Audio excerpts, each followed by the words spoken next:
place set for that meeting. Would you please call the roll? Don Watt, Present. Cassie Knapp, here, Marcus Johnson, Here. Marie Knapp, here, Jim Taylor. Here. Okay, first approve, the second item of business is the approval of the agenda. All members had a chance to look at the agenda. I'll make the motion to approve the agenda. Is there a second? A second. It's been moved and seconded to approve the agenda. All those in favor, please say aye. Aye. Please show it unanimous.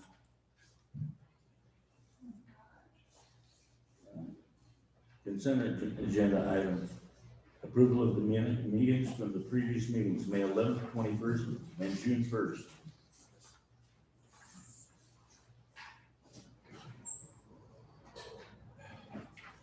Do I have a motion to accept the minutes? I'll make the motion to accept the minutes for May 11th, May 21st, and June 1st. I'll second. Been moved and seconded. Is there any discussion? Hearing none. All those in favor? Aye. Aye. Those opposed? Show it unanimous. Ratification of hire of Aaralyn Lasley, ICFL funded summer intern. So that's the summer intern that we ratified the job description last board meeting, or not the last board, but the last regular board meeting. And we have interviewed the available candidates and have offered, and have hired Aaralyn Lasley. And what is the rate of pay? Is that, do I say that? It's public, no, public. $8.30 is the rate that I have from that. $10.50. So do we need a motion? Need a motion. I move we ratify the hiring of Aaralyn Lasley as the summer intern. And I'll second that motion. Been moved and seconded to hire of Aaralyn Lasley, ICFL funded summer intern. All those in favor, please say aye. Aye. Those opposed, say nay. Show it unanimous. Next item is treasurer's report. This is, just something I put together to show, I just got the city's report yesterday, so they're different than Jennifer's, which is stated in the library. That's the difference of them, and just because all the vouchers were not there.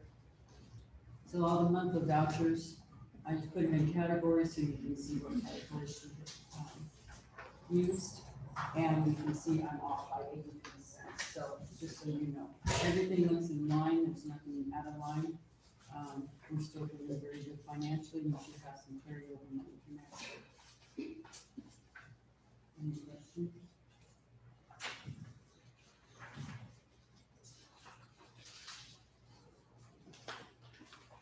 Hearing none. Chair stands for motion to accept the treasurer's report. I move we receive the treasurer's report. Is there a second? I'll second. Been moved and seconded to accept the treasurer's report. All those in favor, please say aye. Aye. Aye. Those opposed, nay. Please show it unanimous. Next item of business is director's report. Okay, so if you,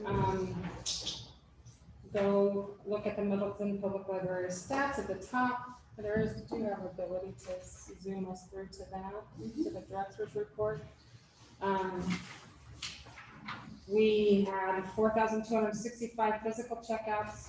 Access 360 is reporting 7, but they were not reporting for the majority of the month, so that's not accurate, which is why we haven't had any reports for March and April, as they had a glitch in their system. We added 581 new items to the collection. Boots through the door were about 1,700. Individual library cards used was 474. Non-resident cards issued is 6. Revenue from those non-resident cards is 165, and new resident cards issued was 25. Programs and outreach, you guys can see there's the basic storytime activities. Numbers continue to grow for storytime. We continue to have more and more kids. Sydney, do we have a head count of how many were there today? 29. 29. We had 29 kids just. That doesn't include the parents. Yeah, that doesn't include any parents, just at today's story time. I put Library Palooza on here just for continuity's sake because it technically was a May program, even though we discussed it last time. Upcoming programs are the same, except for we did decide on the time for chess club. It's Tuesdays at 3 o'clock. Corbin Maxey's our big summer reading kickoff event, and that is this Thursday at the community center. We have a partnership, a virtual partnership program with the U of I. Actually, yeah, we have a couple of those coming up. The one on the 1st, we just haven't got the numbers yet for.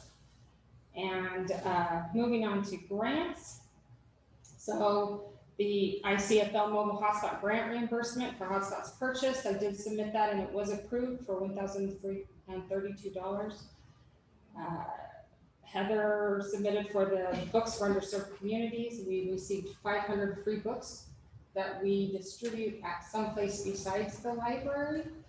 The target or the purpose there is to target children that normally don't come to the library and provide them with free books. So we're doing that at Lunch in the Park and at the farmers market. The ARPA, American Rescue Plan Act Overdrive Digital Grant is actually $4,000. I got an email yesterday that it's per outlet, and technically, since we have a bookmobile, that counts as an outlet, so they doubled that amount. That's not money that we receive in our account, but put it directly into our overdrive account as a credit for us to spend. We have to spend by August 22nd. We have 2 grants that were considered, the Forever Idaho one, that's been on here for a while, and we still haven't heard anything back. Oh, that's a big one, and so they're not awarding that till the end of the year. And then we have the Idaho Libraries Keep Students Learning and Adults Earning. That's due June 15th, and we're still kicking around some ideas that primarily we're going to look at trying to get laptops and materials for programming.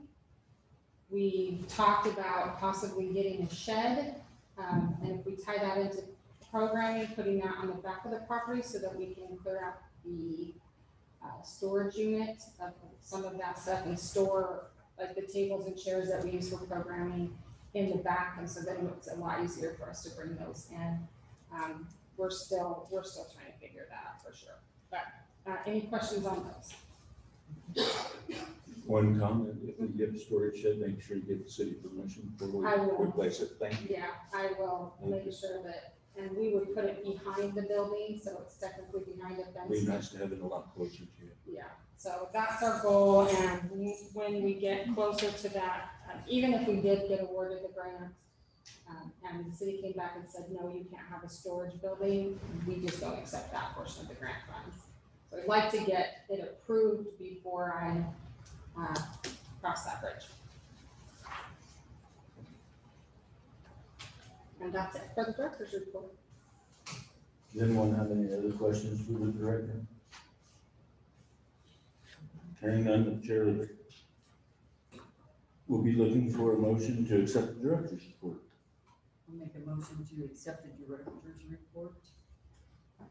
Second. Been moved and seconded to accept the director's report. All those in favor, please signify by saying aye.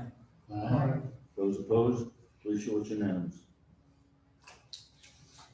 Next item of business is to address the open meeting law violation issues. City Attorney Doug Waterman. Evening, everyone. So as we talked about the workshop, of course, the board has to abide by the open meeting law, and that includes not engaging meetings essentially via email. And so there were some communications that were of concern at the very end of May. I looked through those. I didn't see anything that I thought was per se an open meeting violation. The communications were not directly to the board members, they were responses to questions. But my recommendation for tonight would be that the board make a motion to be additionally careful when communicating via email, not to communicate with the entirety of the board or a quorum of the board, and if something is going to be on the agenda, to push that through the director.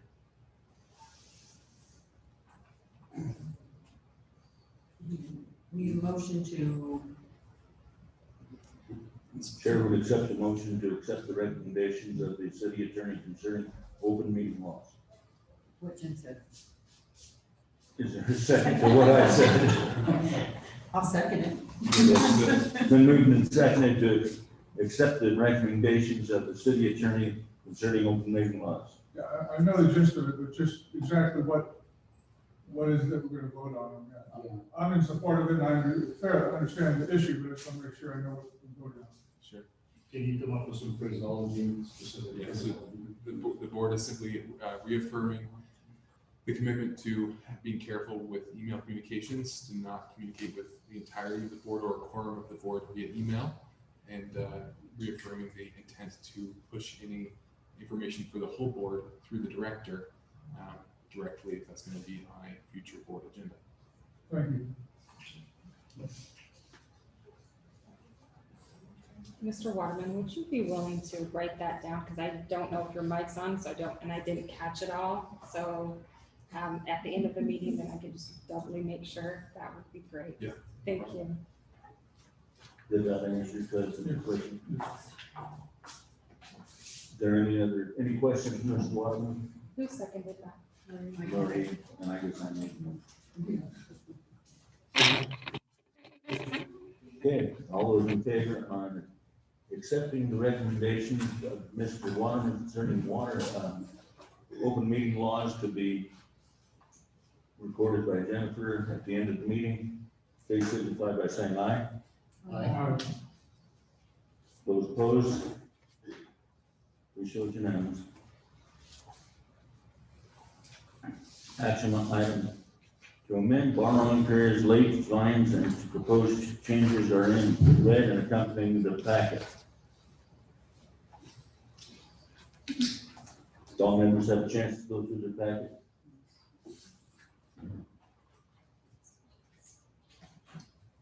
Then the chair will stand for a motion to amend the borrowing periods, late fines, fees, document, proposed changes in red in the accompanying packet. Jennifer Barr.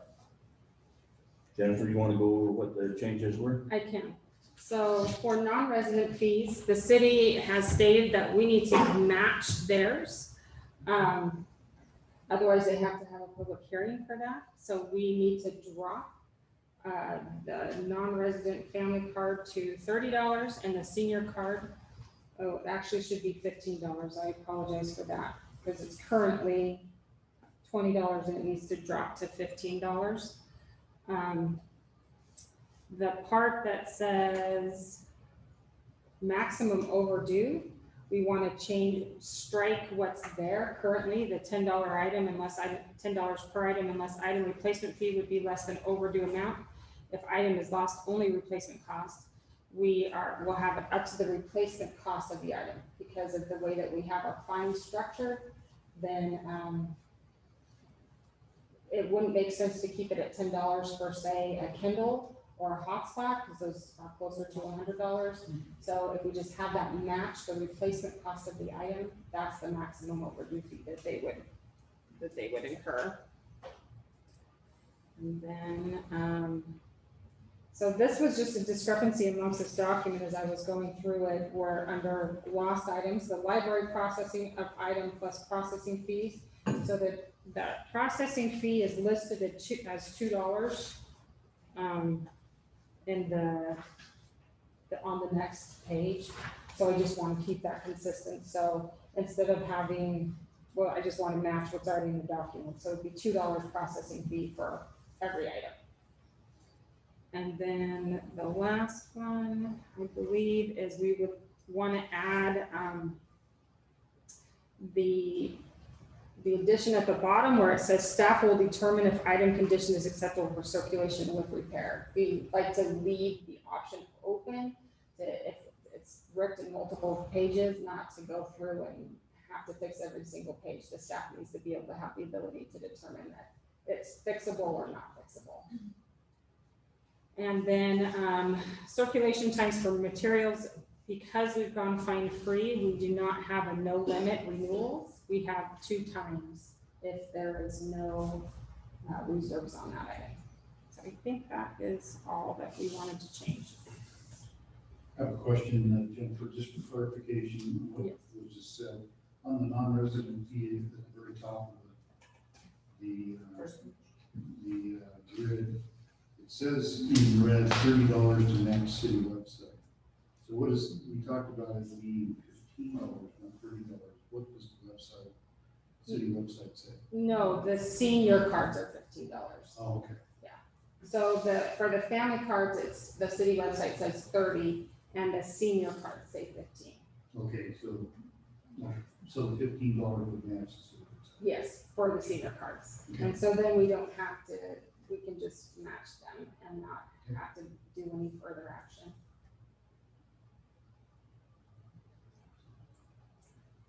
That's all. Thank you. There any further discussion? Was there a motion? I move we amend the borrowing periods and late fees, late fines and fees, document as distributed in the packet. Do you want to make that change where the mistake was? With the change, Right. the senior card would be $15, so this one.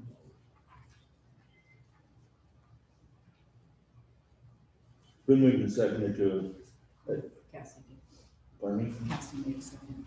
been moved and seconded to amend the borrowing periods, late fees, late fines, fees, document, proposed changes in red with the addition or change to the senior card being from $20. $20 to $15. All those in favor, please signify by saying aye. All right. Those opposed? Please show it's unanimous. Next item, action item, approval of the fiscal year 2022 preliminary budget is set June 1st, 2021 workshop meeting, Marine Knapp. Go ahead.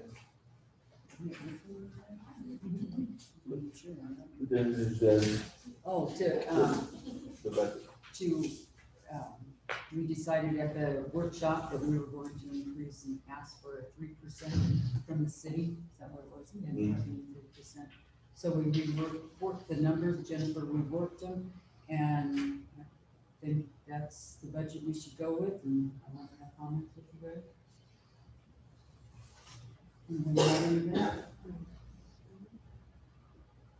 Other than if we find corrections or additions beyond what we know today, such as the carryover items and things that we discussed in Right, the we don't previous have conversation, that we carry. will have the right to further amend the budget that we're proposing, Yes.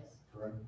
And remember, this is a proposed budget that we present to the city, and then they tell us Okay. how much we're gonna get.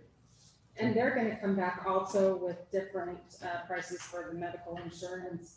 I already brought up that they wanna raise the attorney to $3,000 for the year, based upon current usage. Those types of things will also, when we get those numbers from the city. Okay. We'll have to adapt for those. Then I'm good with it. Is there any discussion, further discussion? I move we accept the preliminary budget to, with the proposed 3% property tax increase dated 6/1/21. Second. When moving and seconded to approve the fiscal year 2022 proposed preliminary budget set on June 1st at the workshop meeting. All those in favor, please signify by saying aye. Aye. Oh, excuse me. the financial thing, we have to do roll call. Please do the roll call. Don Watt, Yes, aye. Cassie Knapp, Yes. Mark Christiansen, Yes. Murray Knapp, Yes. Jim Taylor. Yes. Next item, action item. Publish and record the amendments to the Middleton Public Library Manual from the May 21st, 2021 meeting. This is something we just need to do so that it's recorded and everybody knows where we're coming from. Any questions or comments? We're gonna, I see the following action items and reviewed them, but do you have a list of those items you want to present or were in the packet? Jim? We'd have to go back to the minutes. I don't have them in front of me. It's the items that were discussed at the May 21 meeting, which we added to section 3-3, we added the line, which shall be in accordance with current city policies and procedures in regards to the vouchers. And then for section 8, number 1, for hours of operation, we struck the first line, which says the library shall be open 6 days a week. And that was the only two That's the one, that's the only one we're talking about. Right. Yes. Okay. Thank you for clarifying.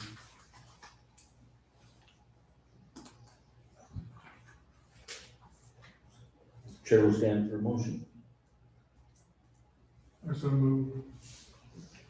Second, been moved and seconded to publish and record amendments to the Middleton Public Library Manual from the May 21st, 2021 meeting. All those in favor? Aye. Those opposed, please show it unanimous. Who was the second again? We didn't have one. Oh, we did not have one? Don initiated yours myself. I'll second. Okay. Mark, second. Thank you. Appreciate the correction. Next item on action to approve the previously requested raise by the director for 3 employees dated May 7th, 2021. The 3 employees that Jennifer has put in for raises were held up and we board approval. And I don't think I can put these out there, but I think all of you know which ones we're speaking about. And so I think we need a motion to approve those so that those employees can get paid. So I'm just curious where based upon past precedents, which Don has talked about repeatedly, I appreciate what's trying to be done here, but I'm wondering where it states that this needs board approval. Because I have. Based upon state law and the Middleton Public Library manual, policy manual, that is what I base it upon. City Attorney, is that your understanding that only the board? The Idaho law gives the board authority over finances. The Middleton board has adopted it in its policy manual that controls all those various questions. So any issue of employment, that covered stuff, I guess, okay.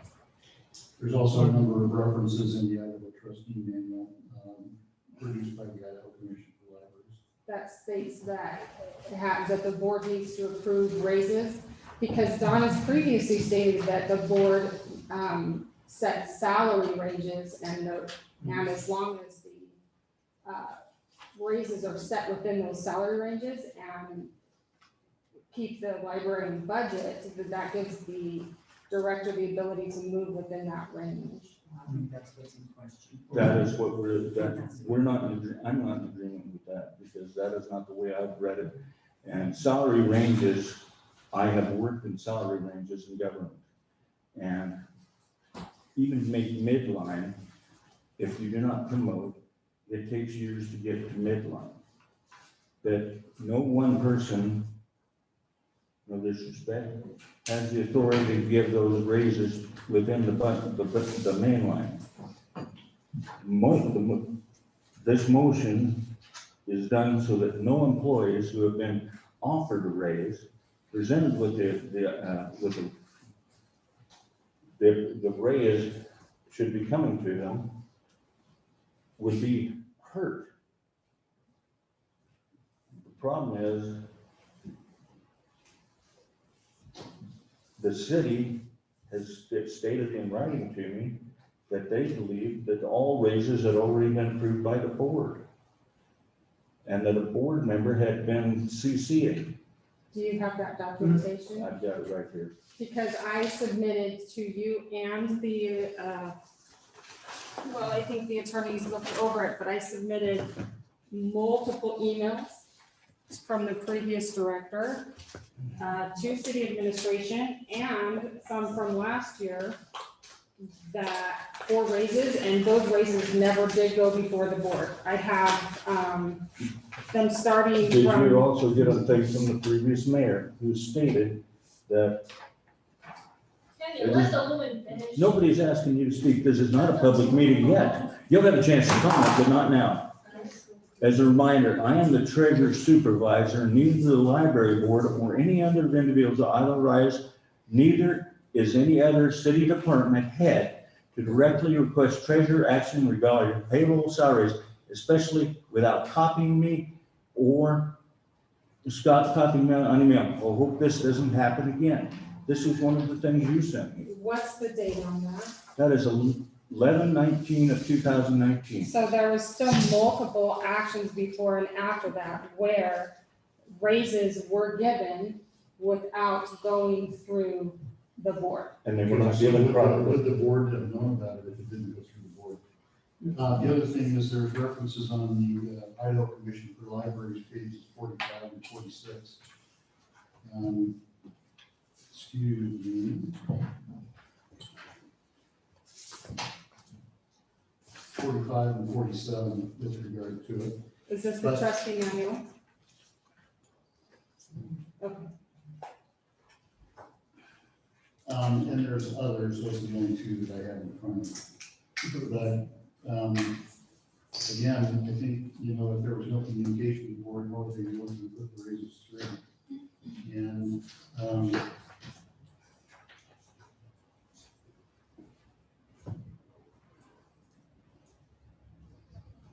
In terms of interim raises, the board back in 2016, 2017 gave the director permission to work within certain salary ranges. I'm going to vote for this just to get these things through. I'm not going to do it that way. If you think about when we passed the budgets, most of you, I'm not sure everybody was here, but most of you were here when we passed the budget last year. When we passed the budget, did we pass any salaries? We don't know. They were never brought to us. We, Not- therefore, no, we did not pass any salaries. We passed a salary line item, a compensation line item. Correct. Because we knew that the salaries were there. We had given the director the authority to make sure that the salaries were in the proper range. And different board members at various times, checked on some of those things, but we did not pass them as such. When we have the budget of, this is the expenses, not the budget, from the 91,695 that we spent, or the budget, preliminarily passed for next year. We passed a salary line item. We did not pass anything that says person X will get $700 a month or a year or whatever, and person Y will get 18,000. We passed that. And our expectation is that the director runs things, the day-to-day operations, as it says in the library manual, and therefore, and she will keep within the budget, the mandate of the budget. So that's what I'm saying, but I would move into this one. can I add to that? Go ahead. First of all, the action item we have on our agenda is to approve the requested salary changes. So I know, Jennifer, you asked the question how we had authority to question the being, I don't know if that's a matter of the agenda or separate discussion. But it is, the action before us now is to approve the previously requested items. Secondarily, Don, to your comments, no disagreement with what you said, because I don't have the information with regard to it. But I can say that, from a matter of policy, and a matter of procedure, the procedure you presented to the board came from somewhere. At least 3 board members, and the city, according to the emails that I've read on the topic. We're unaware that that process was in place. And so any process or procedure, again, I just read the 2 direct quotes out of the Idaho Commission Libraries process on page 45 and 47. There needs to be a process that everybody's aware of, or there needs to be transparency if something's going on.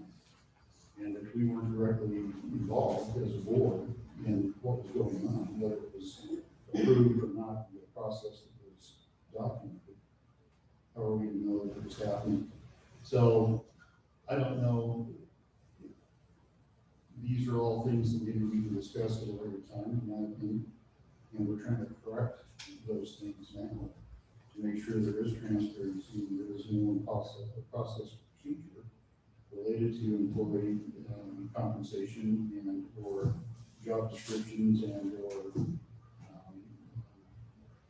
has to do with payer status, that there be transparency to the board on this thing. So, I hear what you're saying, Don. I don't know that I can confirm that we have adequate process supporting what has been done in the past in front of us as a board today. Just move things along. I move, even though, like I say, I have different views, but I move that the raises for the 3 employees dated May 7th, 2021, be approved by be ratified and approved by the board and submitted to the city treasurer. Been moved, is there a second? I'll second them. Been moved and seconded to approve previously requested raises by the director for 3 employees dated May 7th, 2021. And all those employees will be back paid to that date. Just so everyone knows. All those in favor of the motion, please say aye. Aye, it's a money issue, so everybody has to, roll call vote, please. Don Watt, Aye. Cassie Knapp. Mark Christiansen, Aye. Marie Knapp, Aye. Jim Taylor, Aye. Please show it. Let it be shown that it passed unanimously. Next action item.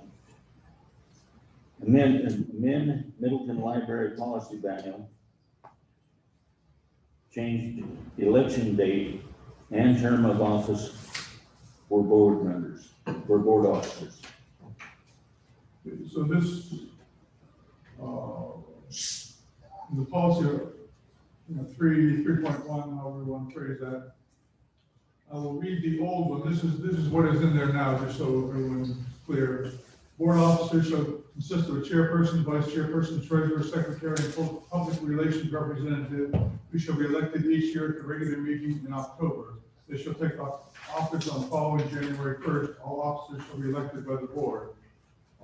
Since the trustees' terms tend to go January 1 to December, electing officers in October when you don't know who's going to be there in January.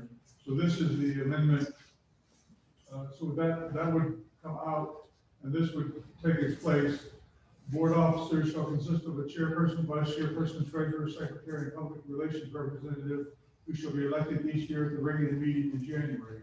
They shall take office upon adjournment of the meeting in which they are elected. All officers shall be elected upon receiving the majority of the votes cast by board members participating in the election.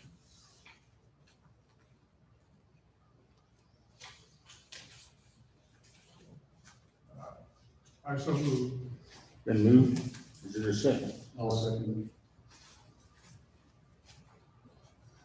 Been moved and seconded to change the election date and term of office for board officers as stated by Don Watt. All those in favor? Jennifer, do you want this? I do, please, thank you.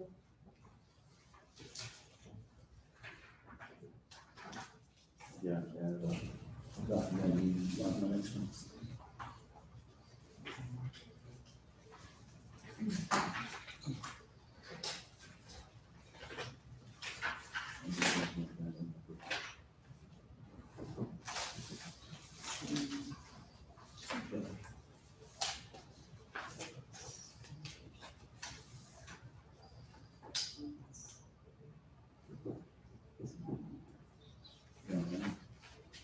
The agenda. The agenda, just the agenda.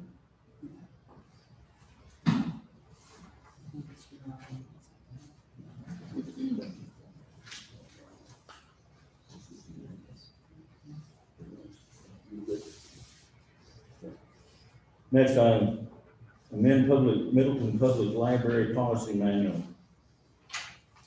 Section 3(4) shall be repealed and replaced with the following. The board selects and appoints a librarian. The board prescribes rules for the conduct of the librarian and all library employees, and fixes their salaries, duties, and job descriptions with the approval of city council. The wage of all new hires shall be set at the lowest amount stated in the wage scale for that position. All wage increases shall be approved by the board. The board shall continue regular annual wage increases at the regular board meeting in May of each year. No employee shall have their wage rate as it exists as of May 28, 2021, reduced as a result of this amendment.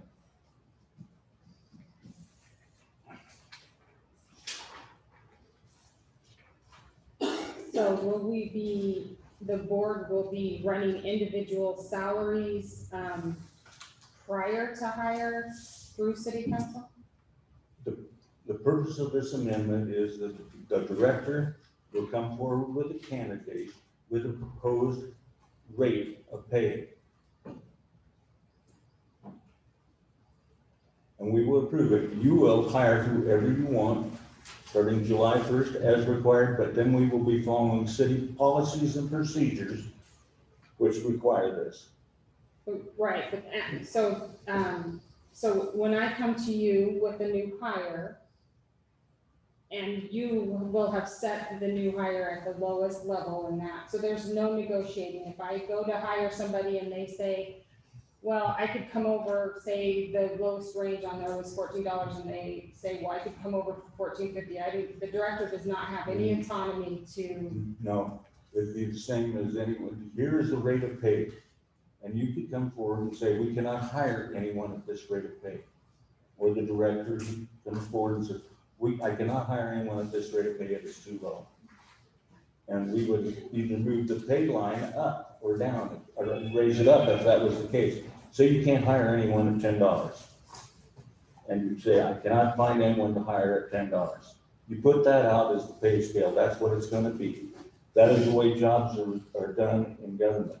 Here's what you're gonna be paid. Would you like to apply for it? And if you don't want, if people don't want to, they don't. If you come forward and say, I can find no candidates, suitable candidates at this rate of pay, then So I then understand. you would need to come before the board and ask for the pay line to be moved. I understand that, but you have the line in here with the approval of the city council. So if I'm understanding correctly, I would have to then come to the board, get that approved, and then I would have to go to a city council meeting No. to get that approved. No, we send a piece of paper to the city council that's taken care of in their consent agenda.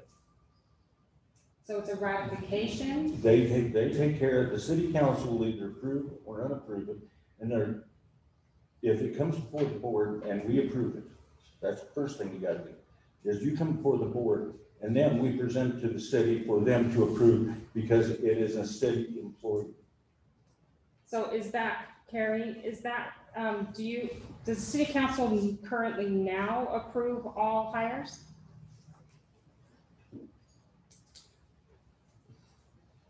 So I'm just wondering how that process worked, because from what I'm understanding and based upon what's already occurred with raises, so that I officially couldn't extend an offer until that city council approved the salaries, reviews, and job descriptions. I don't know, excuse me, Terry, I didn't mean to interrupt, I apologize. No, that's okay. I'm trying to think over the past couple of years, so.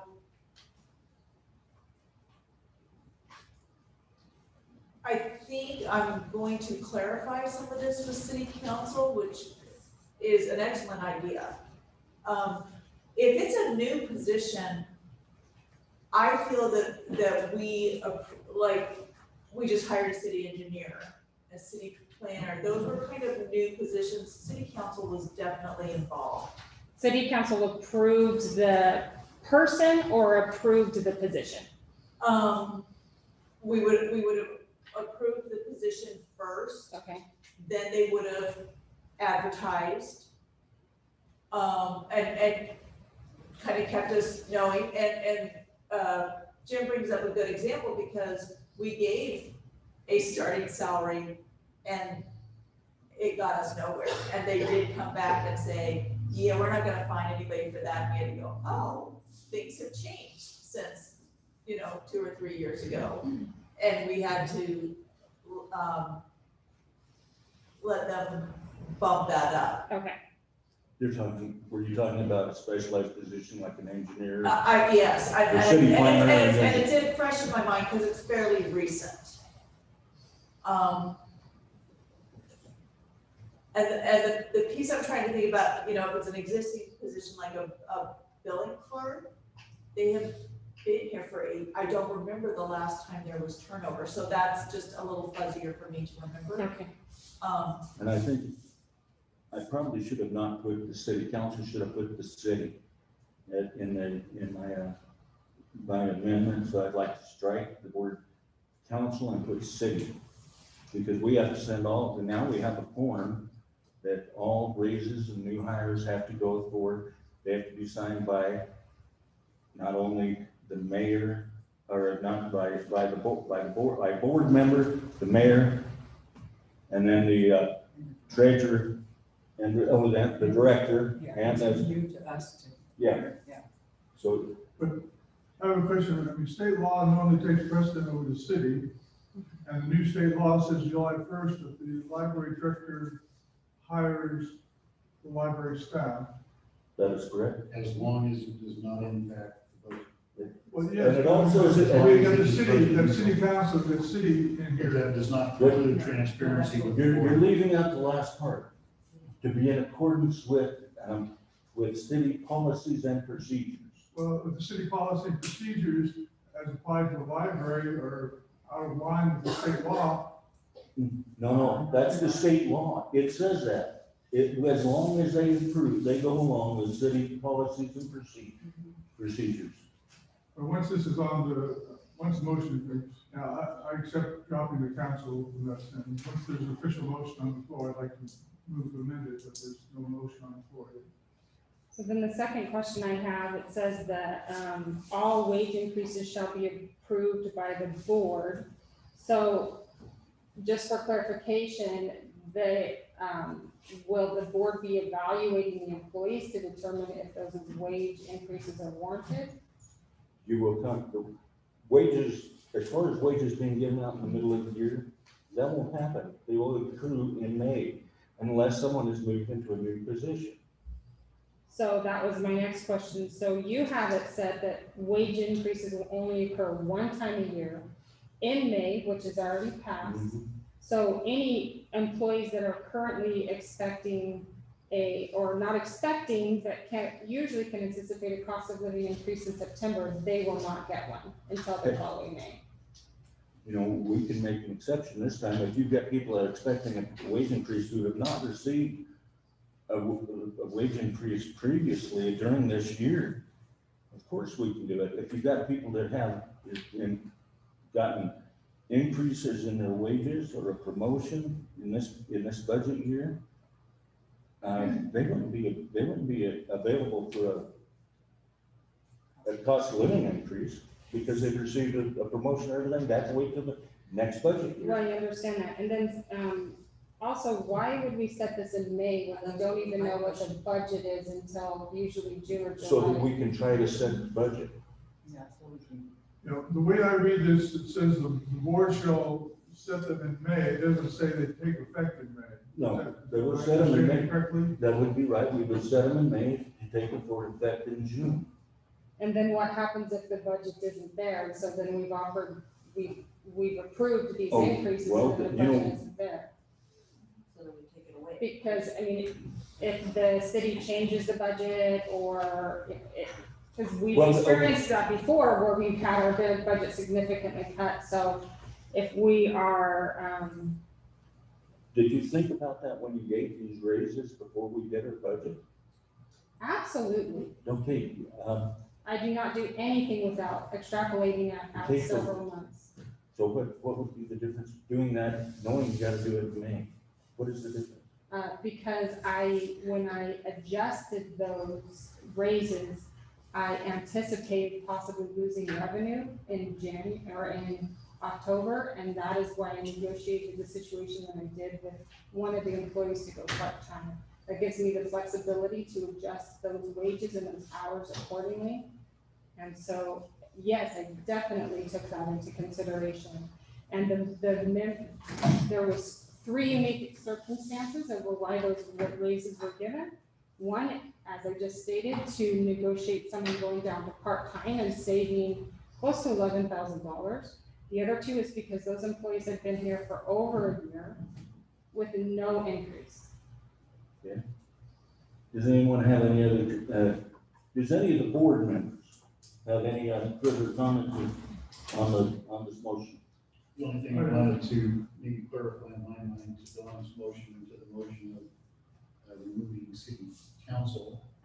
No, it's just That council. particular council, that particular phraseology is in section 304 today.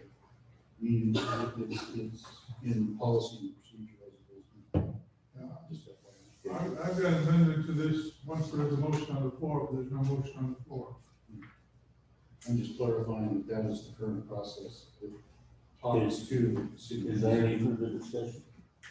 Hearing none, I move that we amend the Middleton Public Library Manual, section 3, paragraph 4, shall be repealed and replaced with the following. The board selects and appoints a librarian. The board prescribes rules for the conduct of the librarian and all library employees and fixes their salaries, duties, and job descriptions with the approval of the city council. Strike council for the city. The wage for all new hires shall be set at the lowest stated in the wage scale for that position. All wage increases shall be approved by the board. The board shall continue regular annual wage increases at the regular board meeting in May for each year. No employee shall have their wage rate as it exists May 28, 2021, reduced as a result of this amendment. I'll second. I have amendment, propose an amendment to this motion. I would move that we strike the sentence, the wage for all new hires should be set at the lowest amount stated in the wage scale for that position. So that's my proposal to amend this. Is there any discussion? Yeah. Is there a second On which one? on Don's amendment? On my motion to amend what Jim did. Hearing no second, the amendment fails.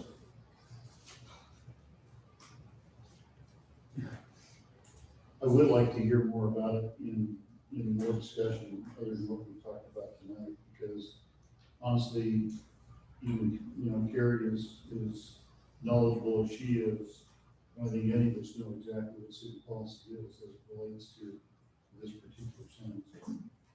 In your hiring practice, and I don't know if it has any bearing on it or not. But I would like more information before we move to accept Don's proposal. I'm not seconding, because I don't know that I fully understand how sides of the question. Okay, we're, okay, continue with the vote. It's been moved and seconded On the original. on the original with this. All those in favor? Wait a minute. Roll call vote, please. Don Watt, No, Cassie Knapp, No. Mark Christiansen, Yes. Marie Knapp, Yes. Jim Taylor, Yes.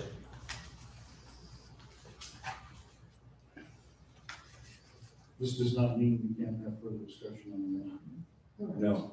And we can move that wage scale if it's so determined need be. Okay, public comments. Has anyone signed up to make public comments?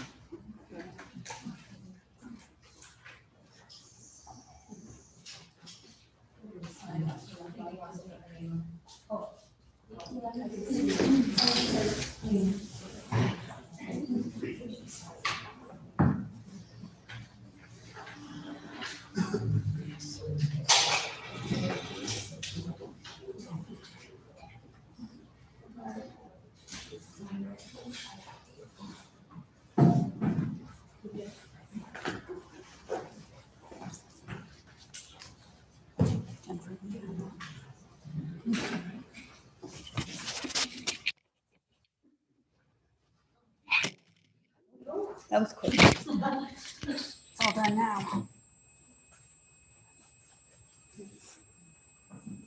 That's pointed in the wrong direction. well, for public comment, yeah. Sorry.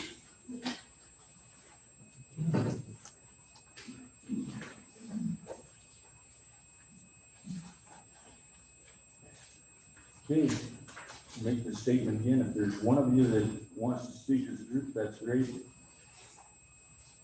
If you do not wish to, you can end those as usual. We'll listen to you. If we've heard from you before, we probably know how you feel. We don't need to hear from you again, but it's your right to say so. First person to speak, Heather Ellis. Thank you.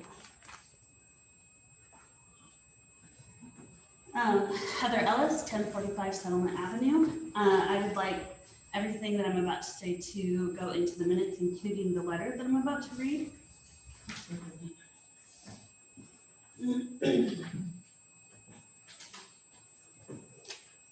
My preface to this is that it's interesting what direct quotes the library board chooses to follow.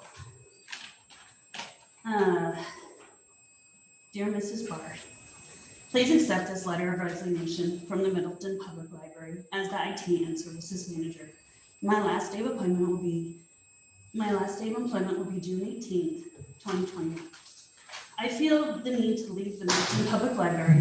However, due to the recent, I regret that I feel I need to leave the Middleton Public Library. However, due to recent changes in the library board, I feel that my time here was already limited. When the raise that was negotiated between the director and myself was dismissed by one board member who went to the city employee and directed that city employee to put a hold on the raise, this was the proverbial straw that broke the camel's back.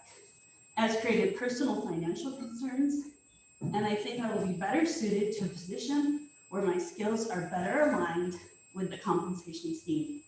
I want to clear that my reasons for resignation are because of the current library board and the City of Middleton administration, and not at all because of my coworkers or my supervisor.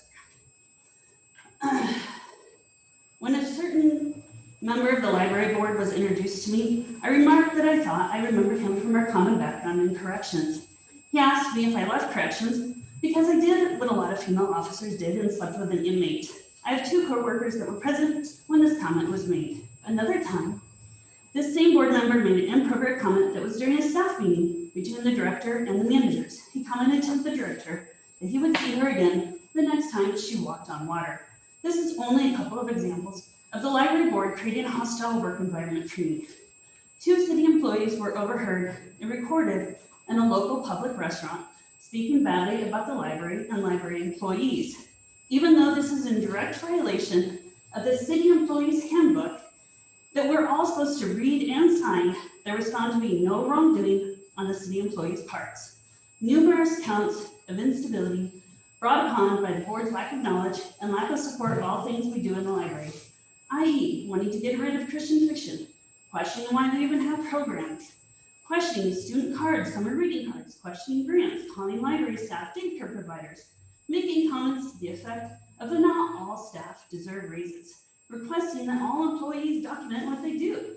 The library is not for lifelong learners, that is what schools are for, etc., etc. Confusion about who's my actual boss. I've received instructions from library board members to do certain things and an alternate set of instructions from the director. The ICFL, Idaho Trustee Manual, page 68, the board only has authority when it makes a group decision in a legally constituted meeting. When a library board member instructed a city employee to withhold my raise, he acted outside of that authority, and not a single other board member called him out on wrongdoing or corrected it by going into the city and doing the exact same thing and instructing the city employee on the error of their ways. I would also like it noted that one member of the library board made it clear in the January library board meeting the director could make these wage increases if she wanted to, and it did not overextend the budget. The mayor of Middleton directing the city library to attempt to district. This feels to me very much like an attempt to be rid of us, not a show of support by the library by the leader of the city. The mayor of the Middleton library refusing to let the library use the trolley station for programs and story time. The mayor refusing to let the library receive the free portable pod to use for our program space. The president of the library board telling me that the reason the mayor cut the library's budget was a direct reaction to the disagreement he had with the previous library director. In January's library board meeting, it was said by a library board member, you will need to plan on, and he was referring to the library budget being cut and not giving any increase in the budget, because quite frankly, we, meaning the city of Middleton, is broke. As it comes to your staffing, and this is still a quote, it might be easier to cause a little bit of pain now than a whole lot of pain in the beginning of next year. The director, foreseeing that staffing might take a budget cut, negotiated a part-time status with a raise for me, which saves the budget $11,000.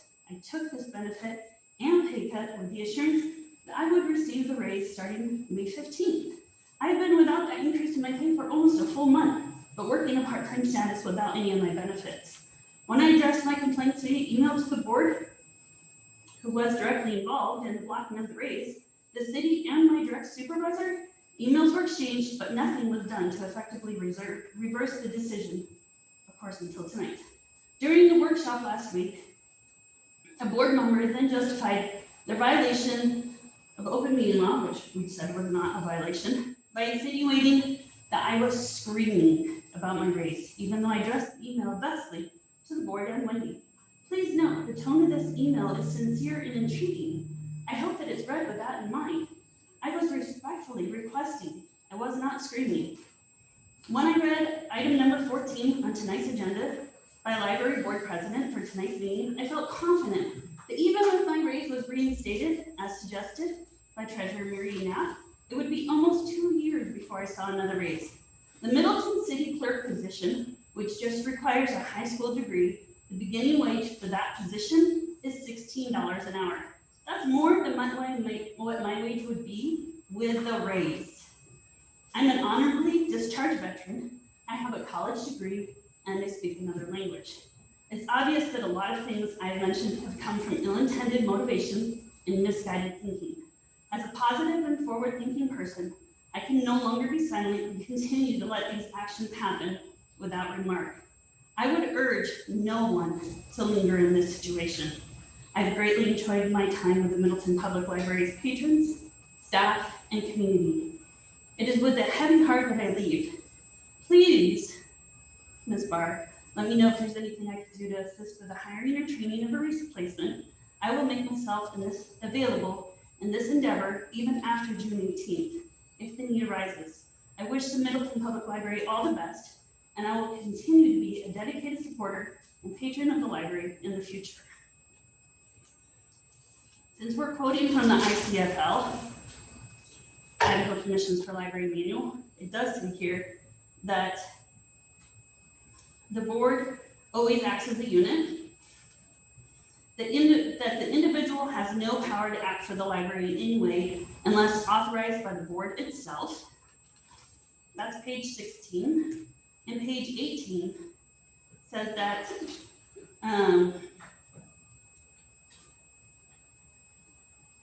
the library board does not involve itself in the internal operations of the library, which is the director's job, that they can ensure the best interest of the library and community it serves, and they promote the library at all times. Thank you.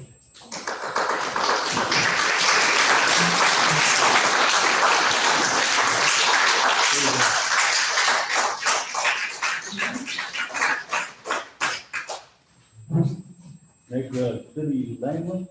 Am I saying that wrong? I probably got that. Langley is the last name, first name Edie. Cindy. Thank you, ma'am. Please state your name and your address. Edie Langley, 1020 Silver Springs, here in Middleton. I'm new to the area. I've only been here a couple of years and regretfully have not been involved in any of these meetings. I was thrilled as a retired teacher to move to a community that had a phenomenal library. I was so impressed with the number of programs and the computer lab, all of the things that you provided in such a small town was amazing to me. I, of course, am a lifelong learner, and I cherish libraries. The fact that our children have some place to go to increase their knowledge, to be safe. During this last year, I was amazed to find that your budget was reduced 38%. Correct me if I'm wrong. That's correct. During the last year, we had COVID. Children didn't have places to go, to be safe, to have help. Many children have struggled greatly. And I know that your hours have been reduced. I tried to go to the library Saturday and I was so disappointed. It was closed. I just hope that all of you realize what a phenomenal gem you have. These library workers, the library itself, people move to this community and they expect something wonderful like this library. And I just feel, I've gone back and read the meeting minutes for the last year in preparation for this meeting.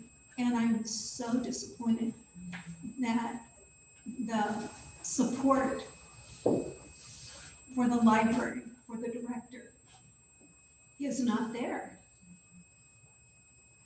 And that's a sad thing. The library is something that you should support and nurture.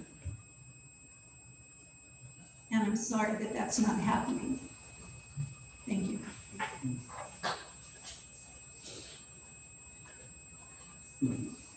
So we're not gonna be here all night. Let's make it 3 minutes, please. And Christian Green, you wish to speak? Well, I am representing a community group, which you previously said would get 10 minutes. So I'm going to take it. Please do that, then. Kristen Christy Green, 23725 Lansing Lane.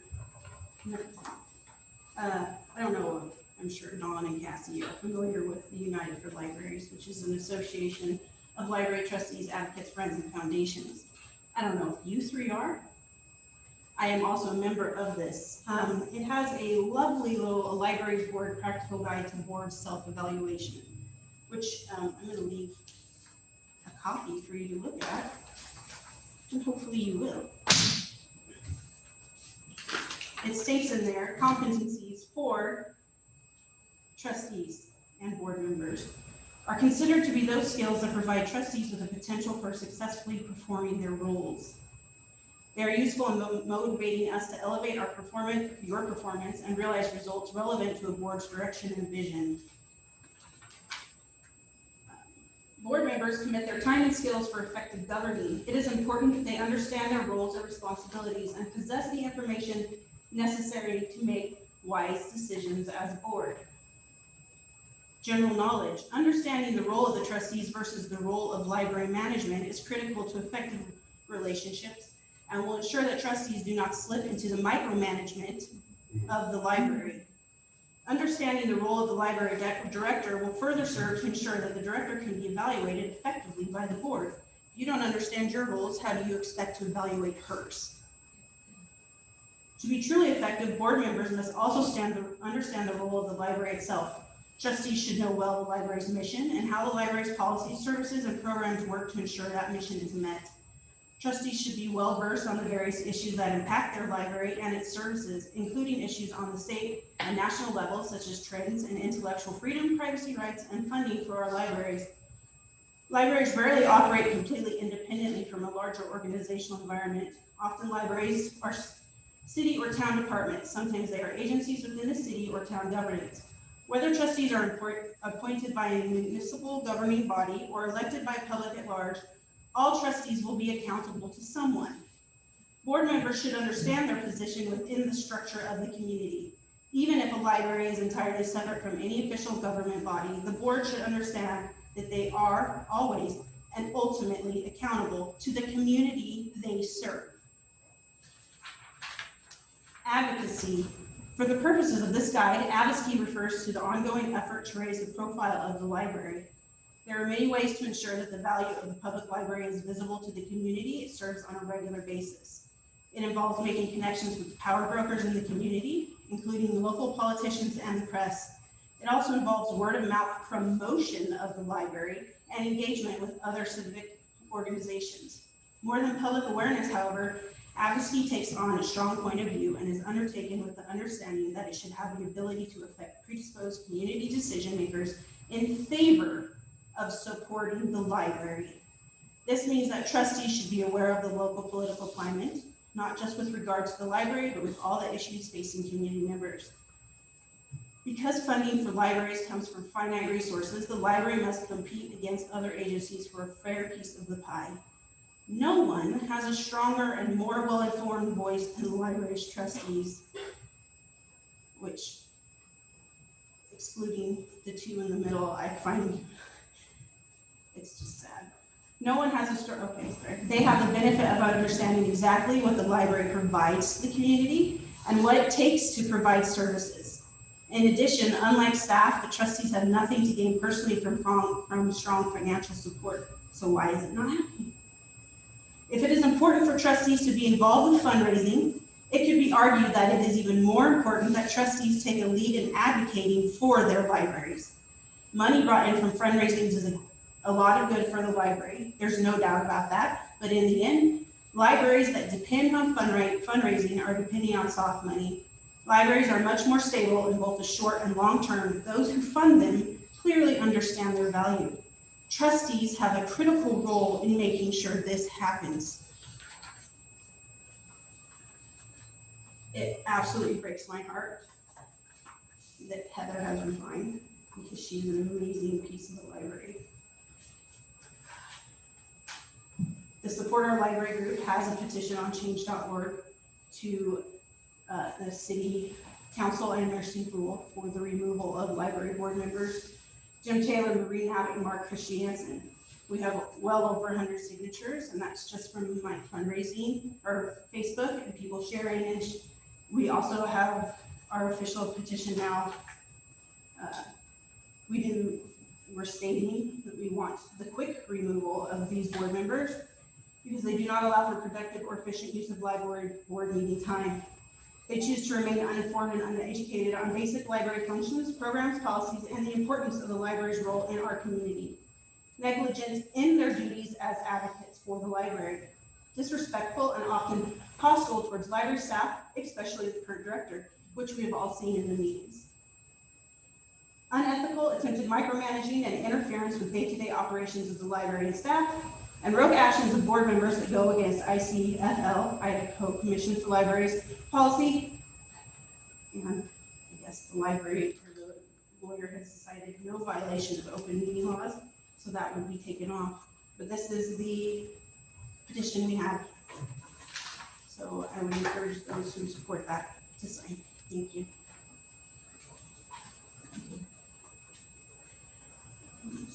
Kevin Green, do you wish to speak? No, I'm. Tiffany Garcia, do you wish to speak? No? No. Steve Club? No, excuse me. Sarah Post, do you wish to speak? Yes, sir.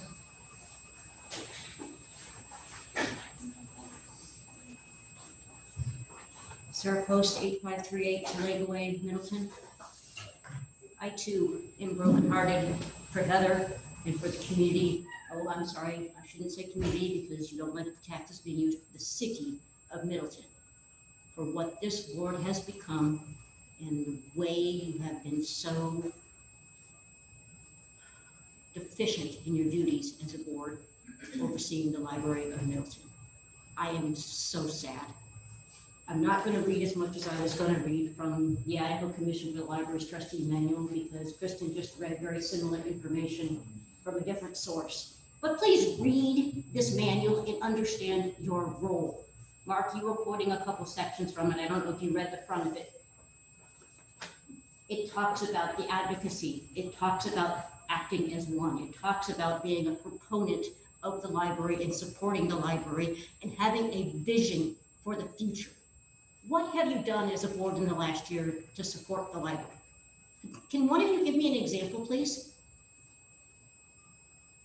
This is public comment time. You say what you'd like, man.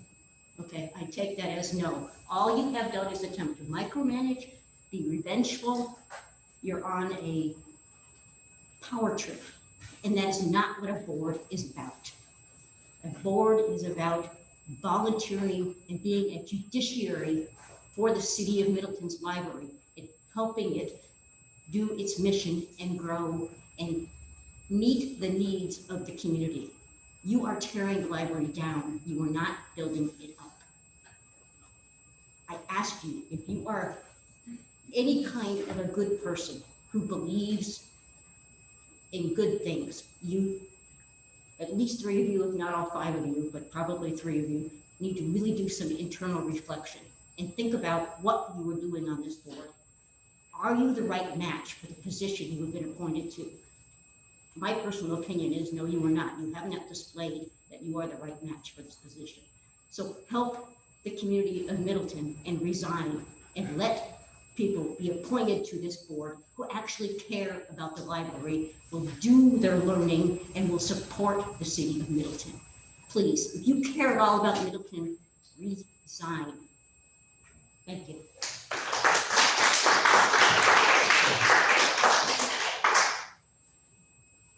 Patty Clark, you wish to speak?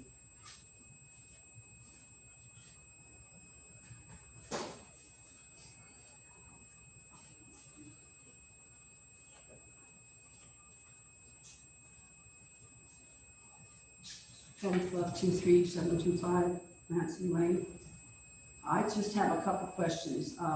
First, I want to say I'm sick at heart that Heather is resigning. She has been such a joy to go into the library and work with. I have a question. I have noticed in the last 3-4 4 meetings that the city lawyer has been here, the attorney. And I'd like to welcome you to it. I don't know who has requested that he be at these meetings because I know lawyers very seldom do pro bono work, and I know he's on a retainer with the city. I checked that out today. And I'm just wondering if the money that is being paid to him is coming out of the library budget. Evidently, there's $3,000 supposedly budgeted For next year, for next year. maybe, that's not for sure. Okay, so kind of figuring what the last lawyer was paid, there's a lot of money going out for his professional work. And I'm just concerned that it's coming out of the library budget, and I don't know who has requested this, if it's been the city, if it's been the library board, or who. And it upsets me a little bit because I kind of figured, how much it would be. And, last meeting, Jennifer was reamed pretty hard about letting 29 children have library cards at the cost of about $600. And I think probably that's maybe a third of what's being spent for the lawyer. And so that's just all I have to say. I think it's pretty sad that it's probably going to come out of the library budget. Thank you. Ethan Barr, you speak. Lindy Gummersall.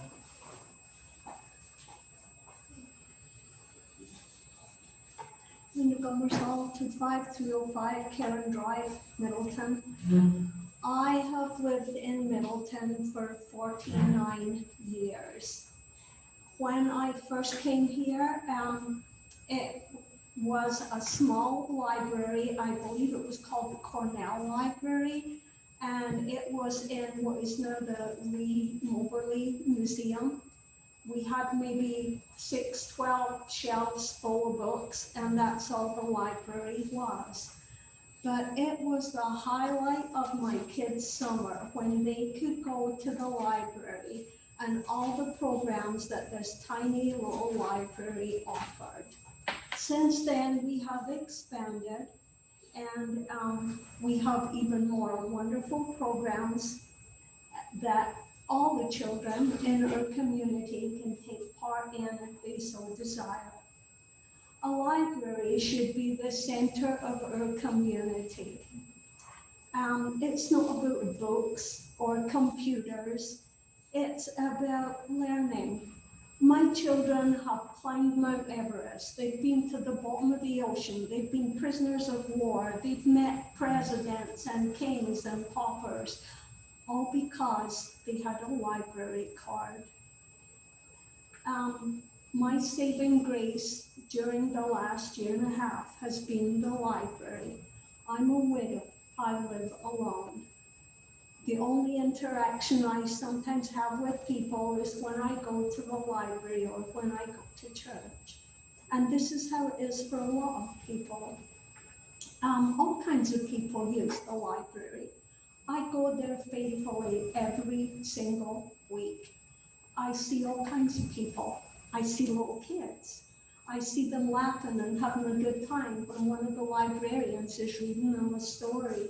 I see teenagers at the computers looking for jobs or doing their homework.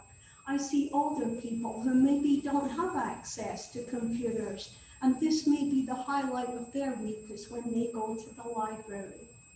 There's not a whole lot of activities in our little town yet. Oh sure, we're getting a little bit better. We have a skateboard, which is not always the safest place for children to go.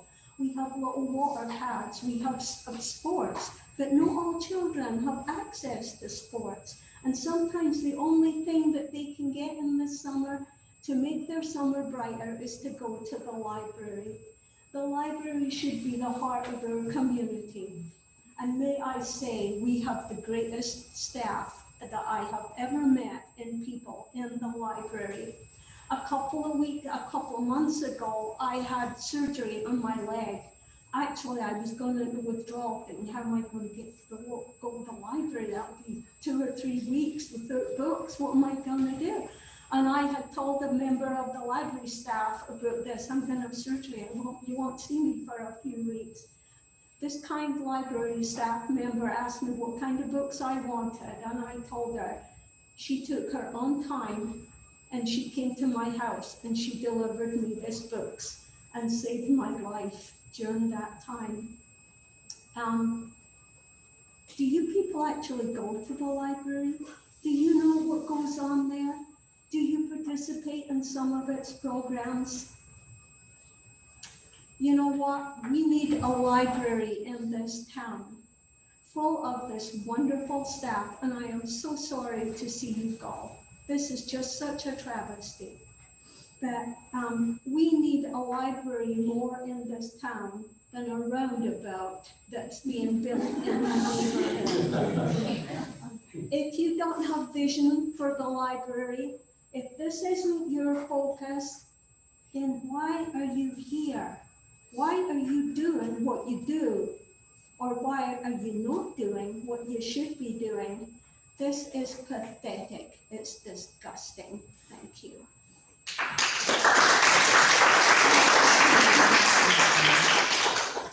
Lori Clark? Sydney Hewitt? I'm sorry if it's said your name. Dalvit. All right, Sydney Dalvit, 11694 Caldwell, Cambria Street in Caldwell. I work at the library though. I've been coming to the meetings a lot and I haven't spoken yet, so now is my time. I would like to address losing Heather.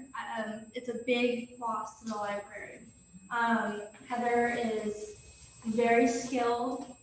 There is nobody at the library currently that can fill her shoes as far as IT and just overall running of helping me run the programs, and definitely nobody that will be able to replace her humor. So the board led her to that, how it's been going over the last months, as she said.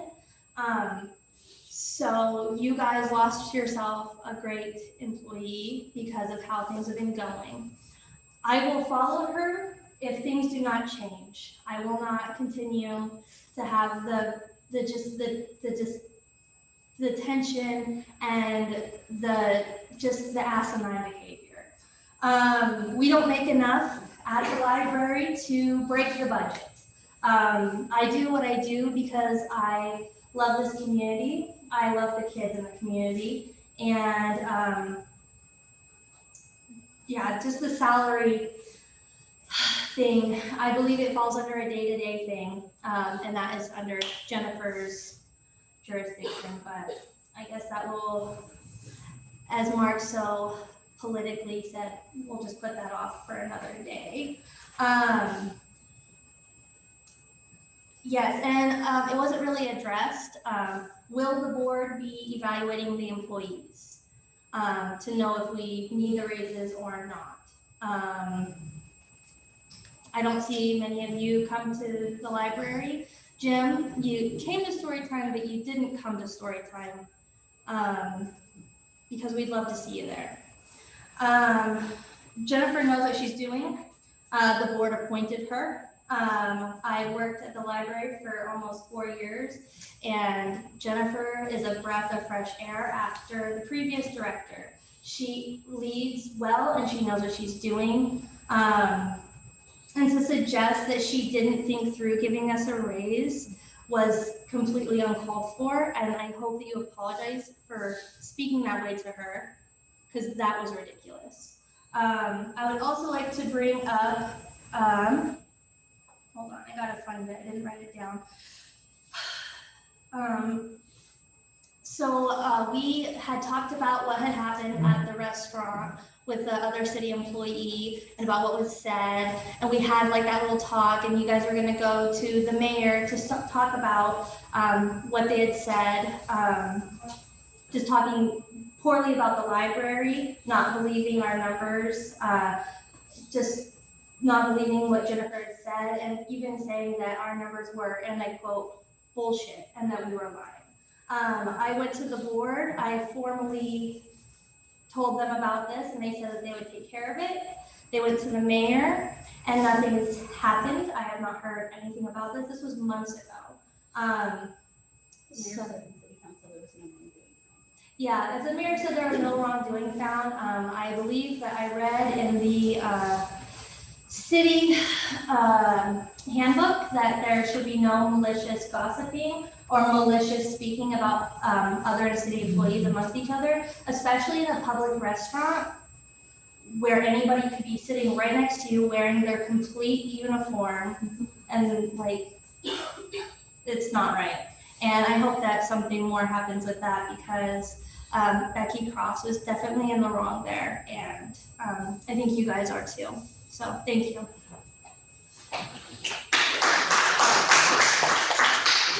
I just want to point out, I do use the library. I just didn't see you when I was in there yesterday. All right. And we did take it to the mayor. And no wrongdoing was found according to. That was, we took what your statements were to the mayor, and as board members, that's, or we can go with it, it's a personnel issue. Okay. It'd be like if we disciplining you, not that we're going to, if we were disciplining you or your supervisor disciplined you, she can't bring it out in public. Okay. Because it's a personnel issue. Okay. And as they deal with it, they deal with it internally, and that's Well, since the what. mayor said there was already no wrongdoing at a city council meeting, I just think that the city should know what's going on since, and now it's on record. But we could do what we were supposed to do. I appreciate that, Jim. Rhonda Quinn, would you like to speak? Sure.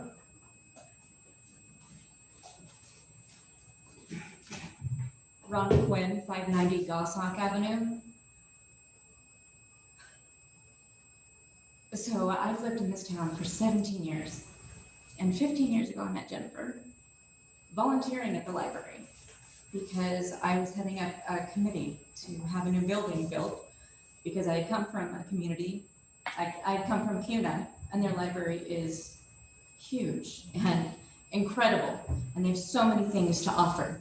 And I felt like our community should, at the very least, be able to offer half of what they have. I was pregnant at the time, and I actually stood up in front of city council 8 months pregnant to ask for money, seed money, so that we could just start somewhere before we started applying. And we actually got it. We got $100,000 from city council to start that. And I believe that that was used to build the new building that they're in right now. At the time when I was involved in it, we were meeting at the annex, which is where the library board was also meeting. And committee members were welcome and spoke freely at the same time. Jennifer's been involved since then, and she and I, though we live in the same neighborhood, aren't necessarily in the same circles, which is fine, but I know who she is. I know where she started with Middleton, and that she's given so much time to our city, and just as a free gift. I mean, there's no reason to treat her disrespectfully, and I think that that's what I've seen in the last couple of meetings that I have watched, and there should be no disrespect given to someone who has given so much of their life to the city. The city of Middleton, more than 40% of our population is under 18. We have an 11% poverty rate. The library provides books. The library provides movies. The library provides a safe place for some of these children when they have nowhere else to go. When mom and dad have to work, even though they're still in the poverty rate, mom and dad still have to be out of the house, and those children, no, it's not a daycare, but it is a safe place, and it should be. It is in every town I have ever lived in, a safe place for a child to go, to check out books, to be involved in programs, to learn. And through the year of last year with COVID, I just feel like the director has, from what I've seen, done her best to accommodate for all of the challenges put in front of her. And when I think about a library board, I would hope, I would pray that all of you would work as a team to support your director. I mean, that should be your bottom line mission, is to support your director, to build up what you have and make it better. Give it more, give it all you can. That's your job. Not to micromanage and make city employees quit.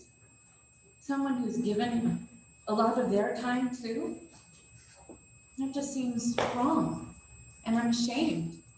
I was embarrassed by you guys. And that makes me sad.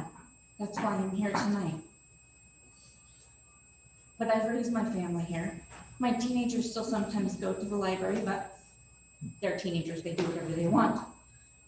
I know Jennifer has raised her family here, and she's taken her kids to the library. They've probably grown up in the library. I mean, please, please, I beg of you, all of you, think about it. Work together to support your director, to support your library. Just make it happen. Thank you.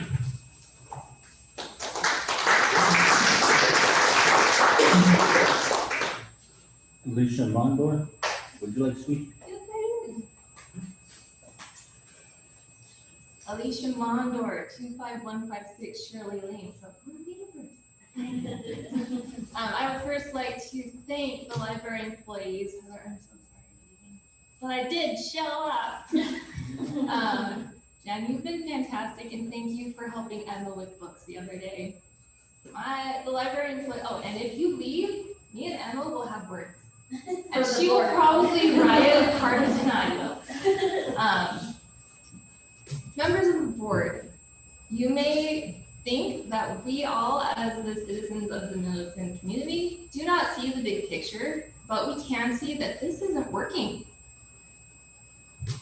I'm a psychology graduate. I worked with mediating groups. You guys need to have a reckoning. You need to talk to each other. You guys are to work together. Did you forget that? You're not here to be in charge of them.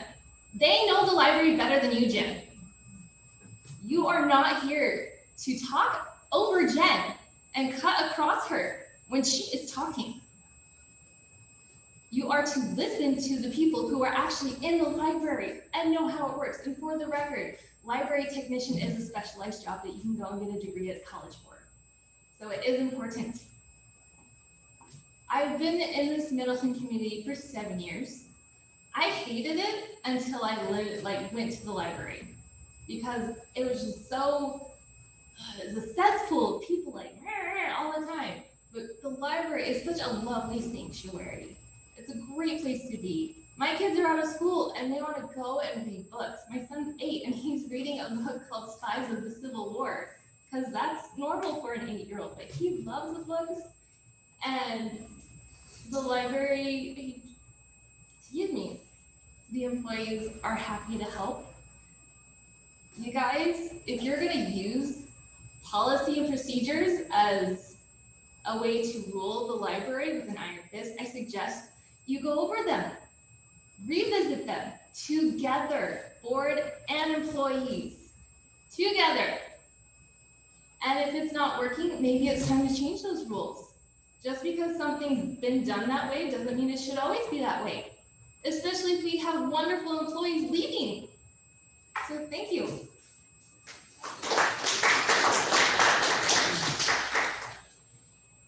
Lane Matheson, would you like to speak? Yes.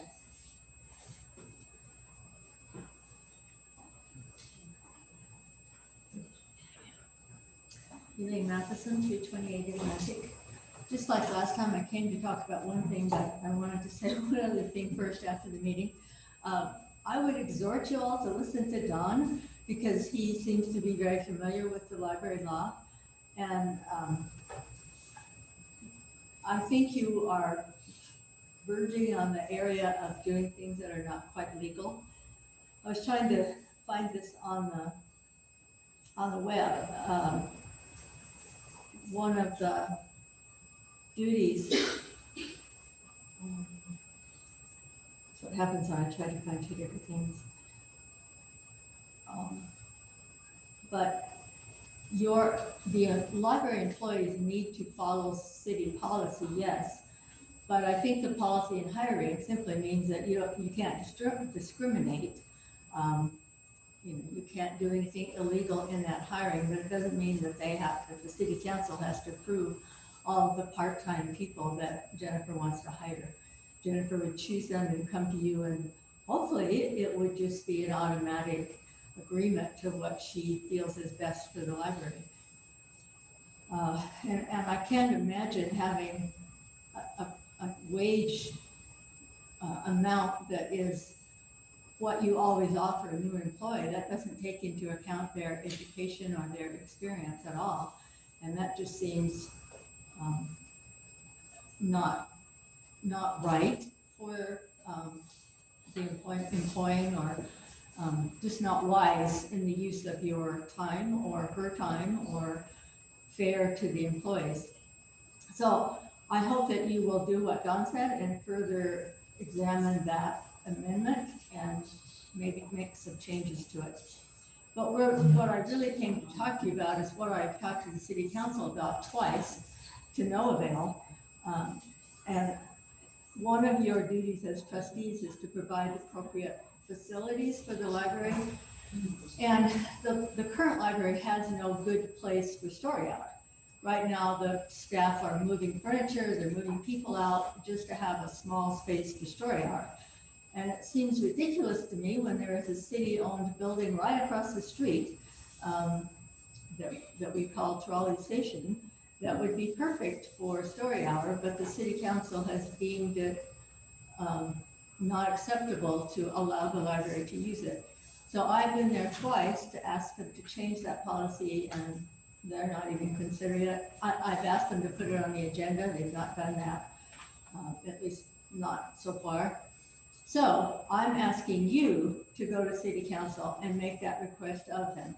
I think as a body, you have more power than one individual taxpayer, even though it's my money and a lot of the money of a lot of these people here that paid for that building and paid for the renovation and pays for the upkeep. They're not paying attention to me, but maybe if you all went, they would. I just think it's ridiculous that there's this little bitty space that they have for the children when they could move across the street and have room for the kids to do their action rhymes, to sing songs, to dance, and especially to have a craft. So I don't know if Jim wants to offer to go to city council. I did this at the last, not the last city council, the one before. Right. I did that. And he was with me and he added some statistics to what I said. Still didn't make a difference. But you need to go and actually make that request of them and perhaps ask them yourselves to put it on the agenda. I think there's one or two people at least that would, I just found out that they have guidelines for the use of trolley station, and that the council actually passed those. So you probably should get a copy of that. I've not been able to get one yet. Get a copy of the guidelines and then go and ask them to vote again on it and advocate for changes in that policy. It only makes sense to me. It just is, it's like, why are you not letting them use this building? It just absolutely makes no sense to me. So coming from you all, maybe that would help, and maybe they would let Sydney use it for her story hours. Thank you. That ends the end of the public comments, unless there's someone who didn't get a chance to sign up, would like to speak. Okay?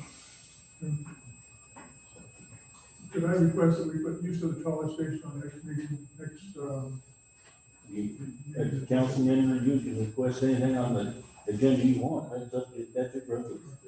And full disclosure, Elaine was director when I came on the board of trustees.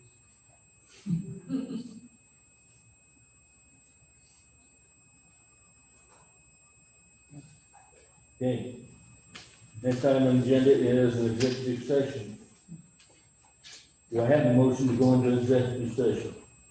Make a motion to go into executive session. Is there a second? Second. The movement second to go into Tom Watt. Yeah. Yes. Marcus Jansen, Yes. Lori Knapp, Yes. Jim Taylor. yes. Thank you, folks.